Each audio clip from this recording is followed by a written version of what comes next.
নমস্কার বন্ধুরা, শর্মিলা সবিতে আপনাদের সকলকে স্বাগত। আজ আমি আপনাদের সামনে চিকেন, মাটন বা ফিশের কোনো রেসিপি শেয়ার করব না।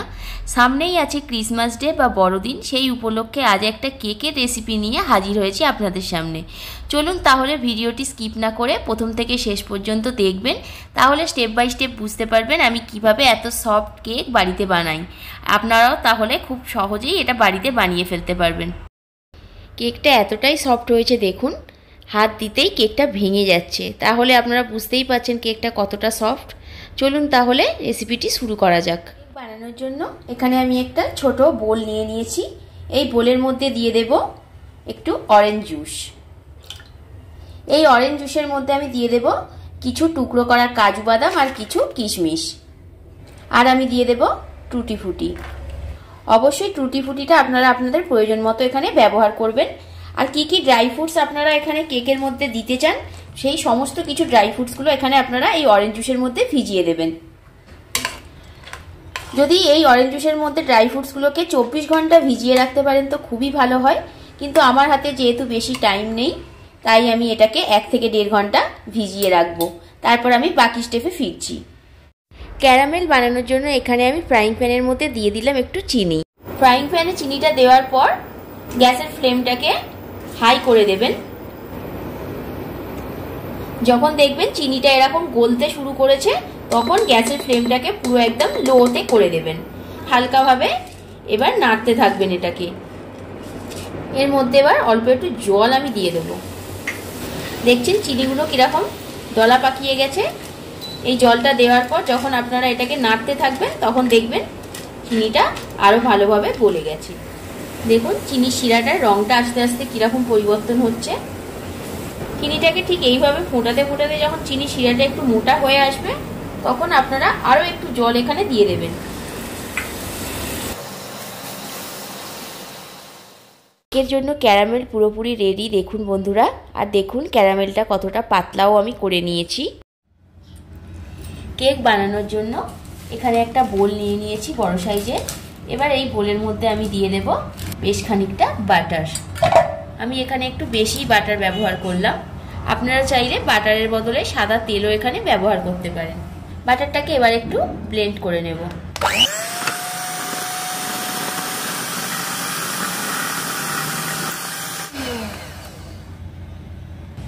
বাটারটা ভালো করে ব্লেন্ড করে নেওয়ার জন্য এখানে আমি দিয়ে দিলাম বড় চামচের 1 চামচ চিনির গুঁড়ো।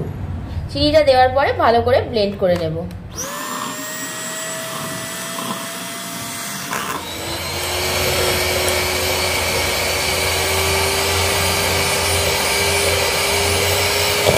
দেখুন চিনির সাথে বাটারটা খুব ভালোভাবে ব্লেন্ড করে নিয়েছি। এবার ভালো করে একবার এই খুন্তিটার সাহায্যে মিশিয়ে নেব। এবার একটা ডিম এখানে আমি ভেঙে দিয়ে দিলাম।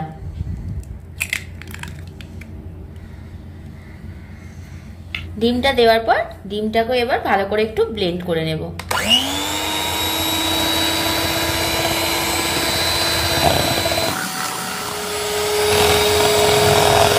দেখুন ডিমটা খুব ভালোভাবে ব্লেন্ড হয়ে গেছে।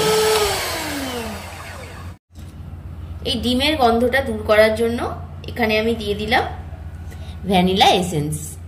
ভ্যানিলা এসেন্স দেওয়ার পর আবারও একবার মিক্স করে নেব। পুরোপুরি মিক্স হয়ে গেছে, এবার অফ করে দিলাম।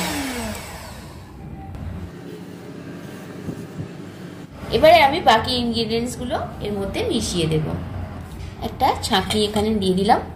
এবার আমি এর মধ্যে দিয়ে দেব ময়দা। আমি এখানে ছোট চামচে 3 চামচ ময়দা ব্যবহার করলাম। আপনারা আপনাদের পরিমাণ মতো এখানে ময়দাটা ব্যবহার করে নেবেন।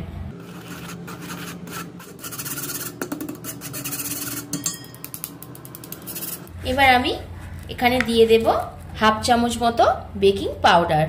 এবার দিয়ে দিলাম 1/2 চামচেরও কম কুকিং সোডা বা বেকিং সোডা। আর দিয়ে দেব আমি সামান্য একটুখানি নুন। সব গুঁড়ো ইনগ্রিডিয়েন্টস গুলো আমি এর মধ্যে দিয়ে দিলাম। খুব ভালো করে এবার সমস্ত উপকরণ মিশিয়ে নেব।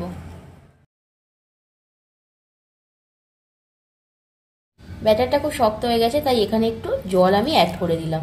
আপনারা যদি চান এখানে লিকুইড মিল্ক ব্যবহার করতে পারেন। সবাই হাতের সামনে সবসময় তো দুধ থাকে না, তাই জলটাই সবাই হাতের কাছে সবসময় থাকে, তাই এখানে আমি জল ব্যবহার করি, আপনাদেরকে দেখাচ্ছি। আরও একটু দিয়ে দেব, একেবারে দেবেন না, অল্প অল্প করে দিতে থাকবেন যতটুকু প্রয়োজন লাগবে।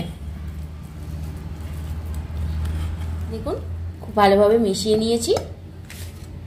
এবার আমি এর মধ্যে দিয়ে দেব আগে থেকে ভিজিয়ে রাখা সমস্ত ড্রাই ফ্রুটসগুলো।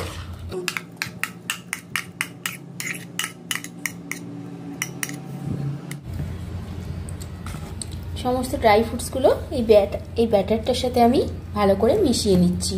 খুব ভালোভাবে মিশিয়ে নিয়েছি। কেকের বাটিটাকে রেডি করে নেব। কেক তৈরি করার একটা বোল আমি এখানে নিয়ে নিয়েছি, এর মধ্যে দিয়ে দেবো একটু সাদা তেল।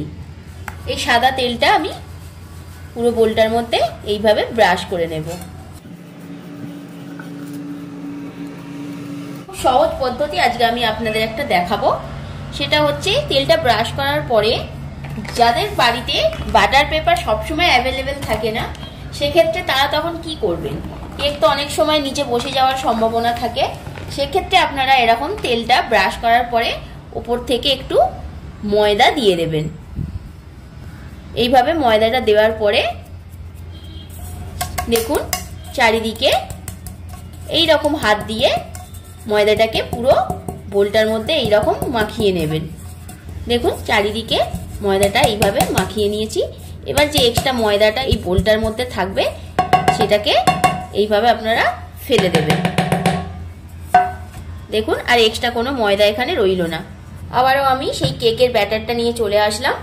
এবার আমি এর মধ্যে দিয়ে দেব চিনি দিয়ে যে ক্যারামেলটা আমি রেডি করে রেখেছিলাম, সেই ক্যারামেলটা এখানে আমি দিয়ে দিলাম। এটা দেওয়ার পর খুব ভালোভাবে এটাকে মিশিয়ে নেব সব কিছুর সাথে। খুব ভালোভাবে সব কিছু মিশিয়ে নিয়েছি। এবার আমি কেকের বোলটা নিয়ে নিলাম। এবার ব্যাটারটা পুরো আমি এই বোলটার মধ্যে দিয়ে দেব।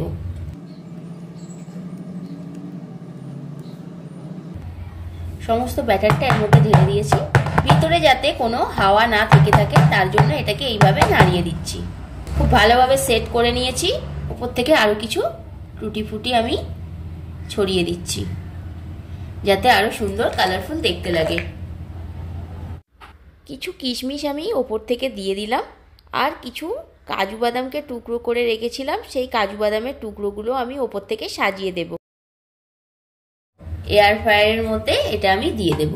আজ আমি কেকটা কোনো গ্যাসের চুলায় বা মাইক্রোওভেনে করব না, এয়ার ফ্রায়ারের মধ্যে বানিয়ে আপনাদের সাথে শেয়ার করব। এয়ার ফ্রায়ারের মধ্যে কেকটা আমি বেক করতে দিয়ে দিলাম। 200 ডিগ্রিতে দিয়ে আমি এটাকে 30 মিনিট বেক করে নেব।